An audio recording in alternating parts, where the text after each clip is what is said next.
Bon, alors écoutez, moi je suis toujours avec Marc, enfin toujours avec Marc, on s'est déjà rencontrés, c'était samedi dernier. Je suis plutôt toujours au parc des expositions. Alors là, c'est tout à fait étonnant parce que je fais la connaissance d'escargots. Et oui, et notre ami Marc Nogrette s'occupe d'escargots. Alors la particularité de ces animaux-là, c'est qu'ils vont pas être cuits dans une coquille tout à fait normale, puisqu'ils vont être proposés dans une coquille en biscuit. Alors c'est tout à fait original, Marc. Pourquoi? Alors, c'est effectivement tout à fait original et pratique parce que ça nous évite de gaspiller trop d'eau pour nettoyer les coquilles. On peut récupérer ces dites coquilles pour réamender le terrain pour éviter l'épuisement des sols. Et pour le client, eh bien, il n'y a rien à débarrasser et c'est un produit de fin d'année qu'on peut maintenant manger toute l'année, notamment en amuse-bouche pour les apéritifs. Oh, mais dites-moi, ça c'est important. Mais alors, une question me taraude. Ce sont vos escargots ou alors vous allez les acheter, je ne sais pas, en Yougoslavie, en Belgique, en Roumanie, ou alors ils viennent vous voir. Comment vous fonctionnez? Alors c'est une excellente question.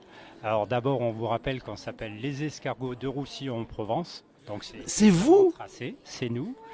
Et la deuxième particularité chez les héliciculteurs, puisque c'est comme ça qu'on appelle les professionnels éleveurs d'escargots, les héliciculteurs français font toujours de l'élevage. Donc on ne récupère pas d'escargots en ramassage dans la nature, parce qu'il y en a très peu, et ça évite de piller les ressources naturelles. Alors, on avait eu une conversation la semaine dernière, car c'est vrai que ça m'avait un petit peu intrigué l'élevage d'escargots. Et vous m'avez confié, hein, délicatement d'ailleurs, on se devait même d'élever les escargots comme on élevait un cheval, un chien, etc. J'allais dire, toute la dignité que l'on doit à un animal. C'est vrai? Alors tout à fait, et d'ailleurs on profite d'une particularité physique de cet animal. Il est capable de se mettre en hibernation et avant le grand départ, pour éviter la souffrance animale, on va les ventiler très fort pour justement les mettre dans cette position d'hibernation. Et comme ça, pendant les 3 secondes de débouillantage, on n'a pas de souffrance animale puisque les animaux ne sont pas conscients. Mais alors, vous leur donnez quoi à manger? Vous n'allez pas leur donner des cacahuètes à l'apéro, quand même? Alors bien sûr que non. Ce qu'on donne à manger aux escargots, c'est d'abord le couvert végétal dans les parcs qui sont en plein air. On rajoute des céréales broyées et pour cette année, on va commencer une expérimentation où on va leur donner en grandeur nature des graines germées qui sont un concentré de vitamines que tous les végétariens connaissent très bien puisque ça leur permet d'équilibrer les rations alimentaires.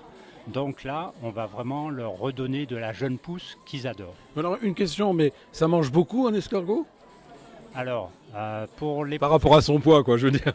pour les professionnels que nous sommes, on estime que sur une saison de croissance, pour le faire venir du naissain à l'âge adulte, l'escargot va consommer 1,7 fois son poids Avec ou sans la coquille?